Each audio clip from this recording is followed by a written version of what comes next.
Joseph Campbell said, "The artist of every generation must reinvigorate the myths." Can you explore that idea, please? That one quote of Joseph Campbell's stuck with me because I read it when I was young, and it really shaped my life to a great idea. As a great idea, I should say. Because I realized what he was saying, that the nature of myth is not make-believe or fantasy, but it gets at a deeper structure beyond the optical appearance of the world we live in. We start to see, when we understand myth, what's behind the characters in the play we're in. And that why he said the artists of every generation must reinvigorate the myths is that artists don't have an agenda. They're not trying to sell us something. They, at the end of the day, aren't a religion saying you must believe something, because that's not interesting art. Art is that which is an offering of creative generosity that says that when you remember this quality of yourself, this mythic quality, you'll begin to realize that what's inside of you is far more interesting oftentimes than what's outside of you. And we live in a world, as we all know, that is becoming more and more difficult just to get by.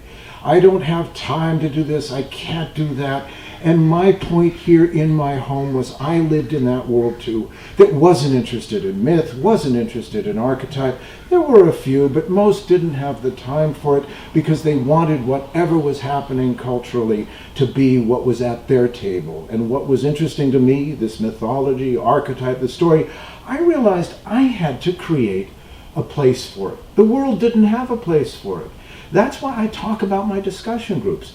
No one put a gun to my head and said, "Leigh, you have to do this," but I realized in the early 80s that the world didn't supply a place where we can have conversation. It supplied platforms where we could disagree with each other. And to me, just as an actor with a theater background and film, that's bad theater, just to watch people argue. And it's a bad way to orchestrate one's life, just to think it's about arguing with what you don't like. That's why the artist in you, and I don't mean the painter, I mean the quality of your soul that says, you know, I actually learn from not knowing something. And if I plant a seed, I realize I can't control what grows, but I can attend the seed and it will grow. And the plant itself, as it grows into full bloom, will teach me that I had something to do with it. But it wasn't to be in charge of it. It was to liberate it through my actions.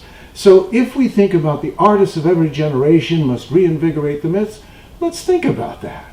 Let's allow our storytelling to say we're always faced with a Job-like challenge, meaning it is dark and difficult. And in spite of that, are you willing to love? In spite of the truth that you don't have time, you don't have money, you don't have opportunity, where do you have power?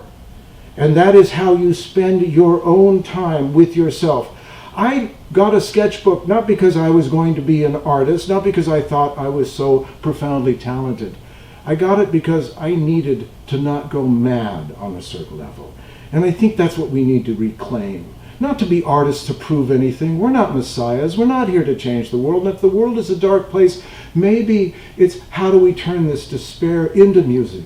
How do we turn this darkness into vision so we share not the fear with others, but the real willingness to say it's always been a fearful place, this human story. But when we understand our mythic nature, we grow through that dark forest because we know it's part of our story. And at the end of the day, the dragon turns out to be our friend because we realize we were the hero we never expected to be because we found the power in ourselves to think mythically and like an artist, to not have an agenda, but a willingness to be curious, to not know, and say, what if I take an adventure and I ask questions and I don't worry about what my neighbor thinks, and maybe I won't make any money at it, but at least I'll have a love affair and that'll make life worth living. So that's the artist of every generation. And believe me, you're an artist, whether you think so or not. Thanks.